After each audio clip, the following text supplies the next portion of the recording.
Bonjour, je m'appelle Nicole Burezi, j'écris des pièces de théâtre, de la poésie, des nouvelles et des romans.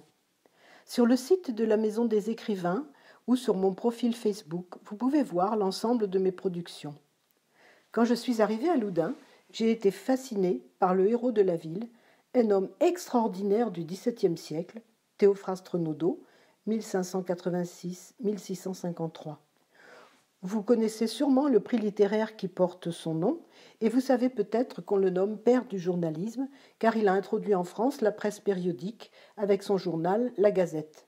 C'est la ville de Loudun qui a créé le prix Renaudot des lycéens, une belle manifestation à l'initiative de Madame Blum. À Loudun, Théophraste Renaudot a son musée. Il a surtout été à l'origine d'une œuvre remarquable de médecin et d'humaniste. On lui doit d'avoir créé les dispensaires, le bureau d'adresse et de rencontre, qui mettaient en relation demandeurs d'emploi et patrons, les monts de piété, la publicité, les conférences grand public, entre autres, et je lui ai consacré un roman historique intitulé « Le testament secret de Théophraste Renaudot », ainsi que de nombreuses conférences pour diffuser son œuvre. Dans le cadre de la Semaine de la francophonie, rappelant le jumelage Loudun-Chipagan, je vous propose cet extrait de l'une d'entre elles, filmé par Nicole Desjardins au musée Renaudot et suivi de la lecture d'un court passage de ce roman. Ceux qui connaissent Théophraste Renaudot autrement que par le prix littéraire savent qu'il a été le père du journalisme, mais ils ne connaissent pas forcément son œuvre de médecin et d'humaniste qui est à mes yeux, et qui était aux siens, je crois, fondamentale. Pourtant, tout le monde pourrait savoir de quoi il s'agit, du moins ceux qui ont visité Loudun, car cette œuvre multiforme qui est la sienne est gravée sur le socle de la statue qui se trouve devant la mairie et que l'on doit au sculpteur Alfred Charon. Cette statue montre Renaudot debout, entre le registre du bureau d'adresse et un exemplaire de la Gazette. Le piédestal, gravé, mentionne tout ce qu'on lui doit. Le journal, est-il écrit, l'office de publicité et de renseignement, le bureau de placement, le mont de piété, l'hôtel des consultations charitables, et aussi tout ce qu'il a été. Médecin du roi, commissaire général des pauvres du royaume, conseiller, etc. C'est absolument extraordinaire.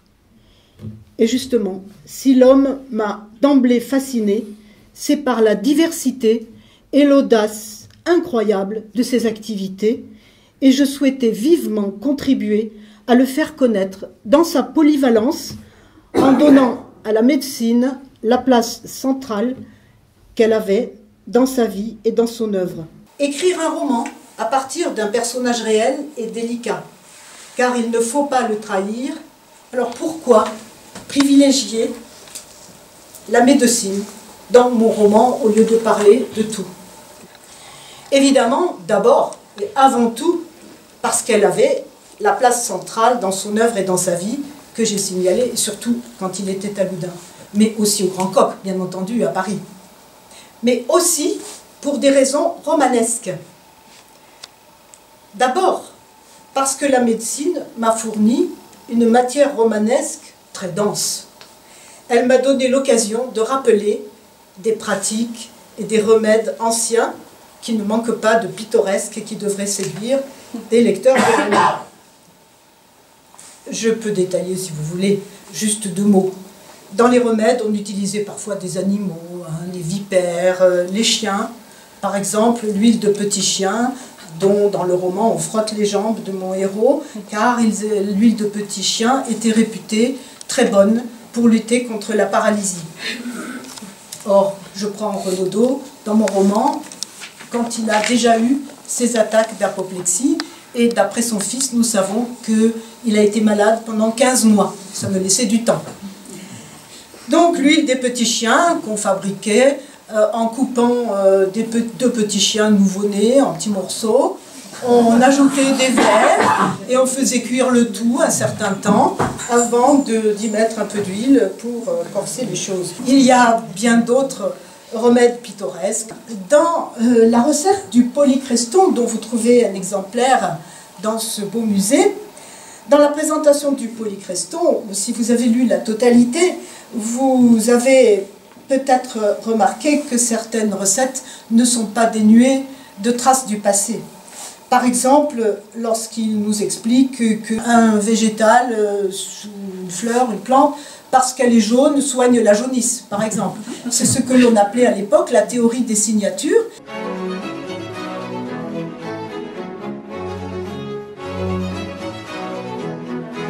Un alchimiste, donc parfois ses propos ont été très controversés, mais il est aussi à l'origine de ce que l'on a appelé la iatrochimie, c'est-à-dire la chimie d'aujourd'hui, et on lui doit des remèdes. Il est descendu dans les mines, il a travaillé sur les métaux, et il utilisait l'antimoine. Il y a un mélange qui est très touchant dans ces efforts de l'esprit humain, d'aller vers le progrès, tout en étant tributaire de son temps, comme nous le sommes également aujourd'hui. C'était donc la première raison qui m'a fait choisir la médecine comme fond de mon roman. Mais il y a une deuxième raison à ce choix. C'est que les nombreuses innovations de notre héros médecin le prédisposaient forcément à être en butte à l'hostilité de nombreux confrères, ceux de la faculté de Paris notamment, et allait l'obliger à se battre héroïquement pour imposer ses vues. Or, chacun sait que tout scénario doit reposer sur un conflit. Les luttes entre conservateurs et novateurs en médecine m'offraient donc tout naturellement aussi une matière purement romanesque. Cette lutte à elle seule fait de Théophraste un personnage captivant. Jalousie et hostilité se poursuivront jusqu'à sa mort, comme en témoigne l'épitaphe assassine, si j'ose dire, de Guy Patin, en guise d'hommage funèbre. Ce grand gazetier de France et espion de Mazarin, ce nez pourri de nébuleux hebdomadaires, avec sa vie infâme récompensée par une vérole, charlatan, empiriste, usurier comme un juif, perfide comme un turc, est mort gueux comme un peintre. Voilà l'hommage funèbre de Guy Patin. Habillé pour l'hiver. Habillé pour l'hiver et pour l'éternité. Alors pour l'éternité, je le dis puisqu'on en parle là, l'ironie de l'histoire fait qu'ils sont tous les deux enterrés à Saint-Germain-l'Auxerrois, non loin l'un de l'autre. Ils peuvent continuer à se disputer pour l'éternité. C'est pourquoi ces propositions ont trouvé un écho dans les plus hautes sphères du pouvoir de Richelieu et Louis XIII, qu'il a nommé commissaire général des pauvres du royaume. Et c'est pourquoi il nous paraît éminemment moderne. Mais évidemment, il se fait des ennemis féroces, en particulier parmi les médecins, Guy Patin, que je vous ai déjà présenté, Guy Patin en tête. Alors au cours de sa vie, on va lui reprocher tout et n'importe quoi, pêle-mêle, vous le découvrirez. Les consultations charitables, son nez, ses origines protestantes, sa laideur, enfin tout. Je fais une large place à cela dans le roman. Et il ne se décourage jamais. C'est un novateur hardi et tenace. Théophraste croit à ce qu'il fait. C'est un homme de conviction, un personnage fort. Et à cause de cela, le lecteur peut s'identifier à lui, se réjouir de ses joies, s'émouvoir ou souffrir avec lui. Et Dieu sait que les peines ne lui auront pas été épargnées, et jusqu'au bout. Donc, notre Théophraste est un pionnier. Et en rendant hommage à son esprit novateur, à sa ténacité, à son rationalisme, à travers lui, j'ai voulu montrer plus généralement combien les pionniers, en général, ont du mal à s'imposer. Pensez que Galilée est de la même époque. Donc, matière romanesque, la médecine. Donc, personnage en lutte à cause de la médecine, généreux, novateur, hardi, et qui reflète d'autres novateurs, ce qui me permet de réfracter ce nouvel esprit scientifique dans diverses personnes. C'est aussi un visionnaire. Soigner, nourrir, instruire sont ces trois préoccupations constantes. On n'est pas loin d'annoncer la formule de Victor Hugo: ouvrez une école, vous fermerez une prison. Car il y a cette générosité dans le partage du savoir qui m'a profondément touchée. Avec les conférences ouvertes à tous, même aux femmes, ce qui était rare à l'époque. Avec son projet d'hôpital public qui lui aurait permis de développer la clinique et l'expérimentation. C'est dans ce souci pédagogique que s'inscrit aussi, à mes yeux, l'entreprise de la Gazette, et dans son souci d'informer tout un chacun, de distraire les malades et de leur ouvrir l'esprit. Finalement, à travers la place de Renaudot dans l'histoire de la médecine, on ne touche pas seulement à l'actualité d'aujourd'hui, mais on atteint une question universelle, propre à toutes les époques et à tous les arts, celle de l'opposition entre conservatisme et avant-garde, tradition et modernité.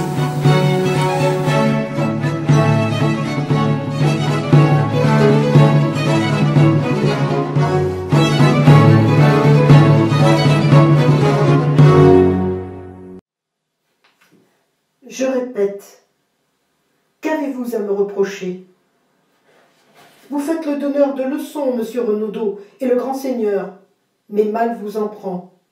Qu'allons-nous devenir si personne ne paie plus les consultations?